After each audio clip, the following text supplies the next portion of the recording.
There are places on this planet that almost don't feel real. Ancient cities hidden in the mountains, temples carved by hand long before modern tools existed.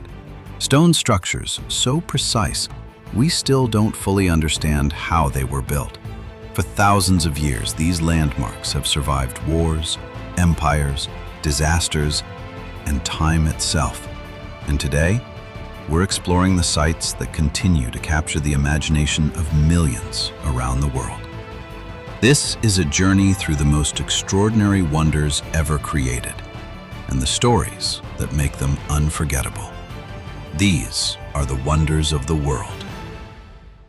They say the past whispers to us.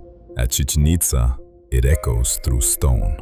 Hidden deep in Mexico's Yucatan jungle lies one of the most mysterious and advanced cities the ancient world ever saw. At its heart stands El Castillo, or the Temple of Kukulkan, a massive stepped pyramid built over 1,000 years ago with mind-blowing accuracy. It's not just architecture, it's astronomy. On the spring and fall equinox, a shadow in the shape of a serpent slithers down the steps, as if the god Kukulkan himself is returning to Earth. It's a cosmic calendar, a sacred illusion, and it only happens twice a year. But that's not the only secret. Clap once at the base of the staircase, and the echo that comes back isn't your clap. It's a chirp, a strange, sharp sound that mimics the call of the Quetzal bird, sacred to the Maya. Acoustic engineers and scientists have studied it, but no one fully understands how it works. Coincidence, genius, or something we've lost. The city itself was massive, filled with temples, observatories, and one of the largest ancient ball courts in the world. The Maya didn't just play games here. Some matches ended in human sacrifice. Nearby, the sacred cenote, a natural sinkhole, was believed to be a portal to the gods. And yes, archaeologists have found bones, jewelry, and weapons at the bottom. But despite all this knowledge, Chichen Itza was suddenly abandoned. To this day, no one knows exactly why. Climate, war, rebellion, it's still debated. All we know is this: the Maya left behind more than stone. They left behind a message, one that still speaks. If you're listening, subscribe for more cinematic stories from the world's most powerful places. High in the Andes, above the clouds, lies a city no one even knew was missing. Machu Picchu wasn't just hidden, it was forgotten. For nearly 400 years it sat empty, silent, overgrown by jungle, untouched by conquerors. Until 1911, when a local farmer showed a Yale explorer the trail, and the world finally remembered what the Incas had left behind. The Inca Empire was one of the most advanced civilizations in the Americas. In less than 100 years, they built thousands of miles of roads, connected cities across mountains and jungles, and ruled over 10 million people. They had no written language, but left behind architecture, astronomy, and urban planning that still amazes us. Machu Picchu was one of their most remarkable creations. Built in the 15th century, it was a marvel of engineering. Terraces carved into cliffs, stone walls that didn't use mortar, a city designed to withstand earthquakes with precision we still don't fully understand. But what was it? A royal estate, a sacred retreat, or something else entirely? We still don't know. What we do know is this: Machu Picchu was built by hand, stone by stone, with tools no more advanced than bronze. The stones fit so perfectly that not even a blade of grass can slip between them. No wheels, no cranes, just knowledge, labor, and a deep connection to the land. And look at where it was built, nearly 8,000 feet above sea level. It's surrounded by steep cliffs, rivers, and mist. This wasn't just a settlement, it was a statement, a place of power, aligned with the stars, isolated but intentional. When the Spanish invaded Peru, they never found Machu Picchu. And maybe that's why it survived. No churches were built here, no gold stolen, only silence and stone. Today, Machu Picchu is one of the most visited sites in South America. But despite the crowds, it still feels otherworldly, like you're standing in a dream carved into the earth, a forgotten city, a wonder of the world, and a reminder that the Inca legacy was never truly lost. They call it the Rose City, but this ancient city wasn't built, it was carved straight into the rock, and for centuries the world forgot it existed. This is Petra, a desert masterpiece hidden in the mountains of southern Jordan. Over 2,000 years ago, a brilliant Arab people called the Nabateans turned this remote canyon into a thriving capital. No cranes, no concrete, just stone, patience, and genius. They carved temples, tombs, and towering facades into walls of solid sandstone. They controlled trade routes across Arabia, Egypt, and the Mediterranean, and they built an underground water system so advanced it turned the desert into an oasis. At the heart of Petra stands its most famous structure, Al-Khazneh, or the Treasury, 130 feet tall, carved by hand, and no one knows exactly why it was built. Some say it held treasure, others say it was a royal tomb, but the truth is still buried in the sand. Then, around the 7th century, Petra vanished. Trade shifted, earthquakes struck, the city was abandoned, and for over 1,000 years it faded from memory. It wasn't until 1812 that a Swiss explorer disguised himself as a local and convinced a Bedouin guide to lead him to the lost city. What he saw stunned the world. Today, Petra is one of the new 7 wonders of the world, and only a fraction of it has been uncovered. It's a city of secrets, a kingdom carved in stone, a reminder of just how much we've forgotten and how much there still is to discover. If you thought this was incredible, wait until you see what else is hidden in plain sight. Keep watching. The next story is right on your screen. They say the Colosseum was built for blood and glory. But what if I told you it was also built to be a swimming pool? When it first opened, the Romans flooded the arena to stage full-scale naval battles. Real ships, real men, and thousands of spectators watching, not just for entertainment, but for control. Because the Colosseum wasn't just about gladiators, it was about power. The games were a message from the emperors. Rome is rich, Rome is strong, and Rome decides what you live and die for. For 100 straight days, the people were given free food, epic battles, and violent spectacles, all to distract them from hardship and remind them who was in charge. Yes, there were gladiators, but most battles weren't the one-on-one fight-to-the-death scenes we imagine. Many were exhibitions, scripted or designed to hype the crowd. Some gladiators were even celebrities, fighting for fame and fortune. Meanwhile, prisoners, slaves, and condemned criminals were thrown into brutal encounters they couldn't survive. This wasn't sport, it was public execution disguised as entertainment. The Colosseum could hold over 50,000 people. Seating was assigned by social class. The closer to the arena, the more important you were. The poor sat high above. The elite sat ringside, sipping wine and watching people die. Even the architecture made a statement. Arches, trapdoors, elevators, pulleys, all perfectly engineered to wow the crowd and prove Roman superiority. Today, it stands in ruins, but the message is still loud and clear. The Colosseum wasn't just a stadium, it was a stage, a performance of empire, a show of control. If this changed the way you see the Colosseum, leave a comment and let me know. And if you're into stories that go beyond the guidebooks, hit subscribe. There's a lot more to uncover.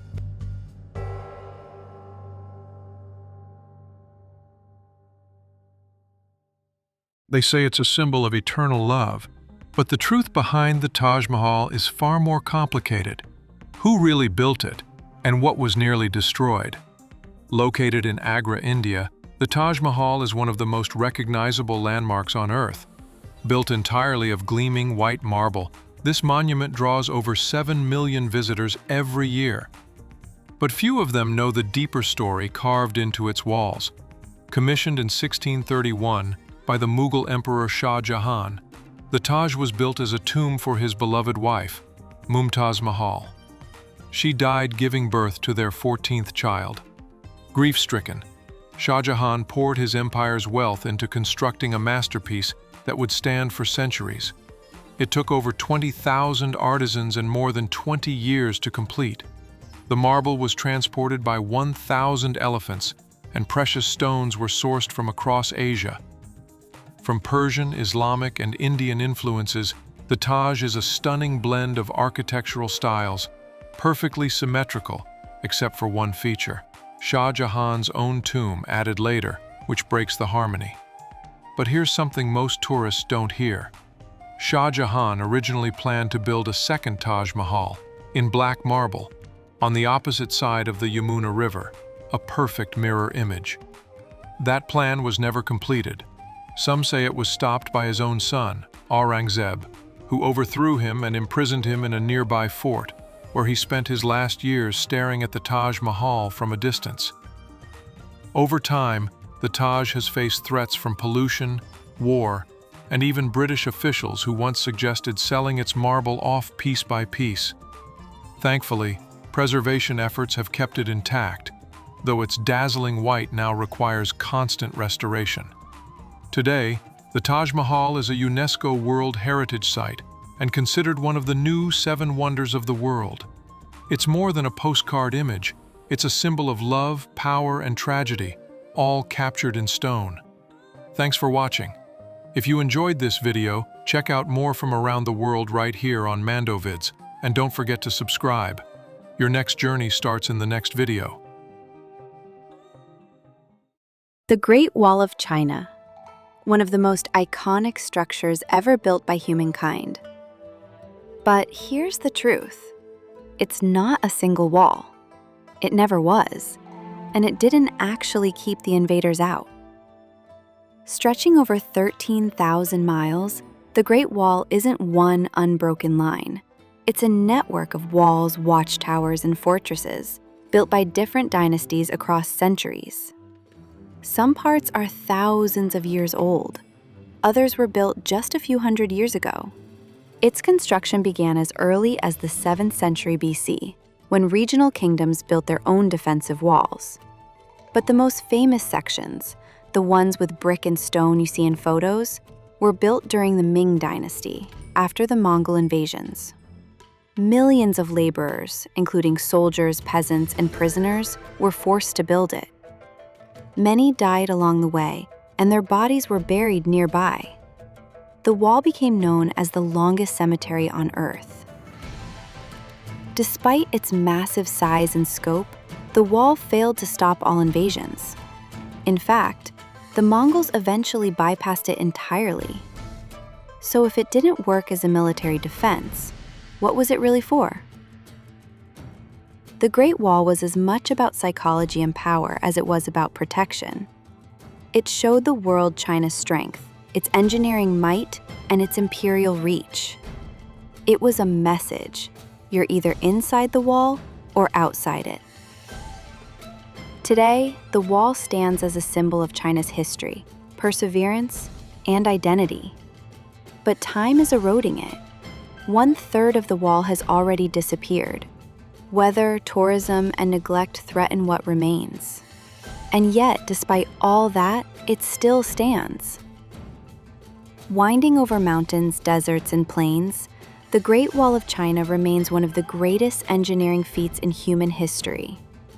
The question isn't just how it was built, it's why it continues to inspire the world.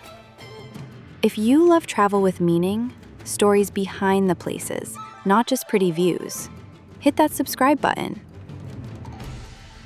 New videos drop weekly to inspire your next adventure and deepen your perspective on the world. Before the jungle reclaimed it, before the tourists rediscovered it, Angkor Wat stood quietly, watching kingdoms rise and fall. It's not just a temple, it's a monument to human ambition, faith, and survival. Rising from the jungles of Cambodia, Angkor Wat is the largest religious structure ever built. It was commissioned in the early 1100s by King Suryavarman II, dedicated to the Hindu god Vishnu and built to reflect the Hindu vision of the universe. It's not just made of stone, it's designed like a map of heaven. Every block of sandstone, every corridor, and every carved wall was placed with intention. Temples like this weren't just for prayer, they were symbols of power, statements carved in stone to remind future generations who ruled and what they believed in. Over time, the empire shifted, and so did the temple. From Hinduism to Buddhism, from royal sanctuary to hidden ruin. As the jungle closed in, Angkor Wat wasn't destroyed, it was simply forgotten by the outside world. But it never stopped standing. Centuries later, explorers, historians, and travelers began returning to this sacred site. What they found was more than architecture. It was legacy, a place that survived wars, weather, and time. Walk through its galleries and you'll see detailed bas-reliefs of epic battles, gods, demons, and stories from ancient scriptures. These walls hold myths, victories, and lessons, etched permanently into stone. Today, Angkor Wat is the heart of Cambodia. It's not just on their flag, it's in their identity. And for filmmakers, photographers, and travelers, it's one of the most powerful places on Earth to experience in person. The best time to visit is sunrise. That first light hitting the temple across the reflection pond is something you never forget. Bring your tripod, bring your patience, but most of all, bring your respect. Angkor Wat didn't just survive, it endured, and standing here, camera in hand, you realize some places aren't meant to fade, they're meant to be remembered. What if the greatest engineering mystery in history wasn't built with machines? What if it was built with math, muscle, and a message meant to last forever? This is more than a monument. This is the Pyramids of Giza. They've stood for over 4,500 years, older than Rome, older than Stonehenge, and yet the mystery of Egypt's pyramids is still unfolding. This is Giza, home to the last surviving wonder of the ancient world. Just outside of modern-day Cairo, the Great Pyramid rises from the desert like a monument carved from time itself. Built for Pharaoh Khufu around 2560 BC, it originally stood 481 feet tall, the tallest human-made structure in the world for over 3,800 years. But here's what most people don't realize. The stones used to build the Great Pyramid weigh up to 80 tons each. No cranes, no machinery, just manpower, skill, and an obsession with precision. The base of the pyramid is almost perfectly level, off by less than an inch. Even with today's technology, replicating it would be a challenge. So how did ancient Egyptians pull this off? Some say ramps, others suggest lost techniques. The truth? We still don't know for sure. And that's part of what makes Giza so powerful. It's more than stone and sand. It's a puzzle from the past.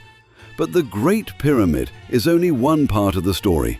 Next to it stands the Pyramid of Khafre, built slightly smaller, but appearing taller due to elevation. And nearby, the Pyramid of Menkaure completes the trio.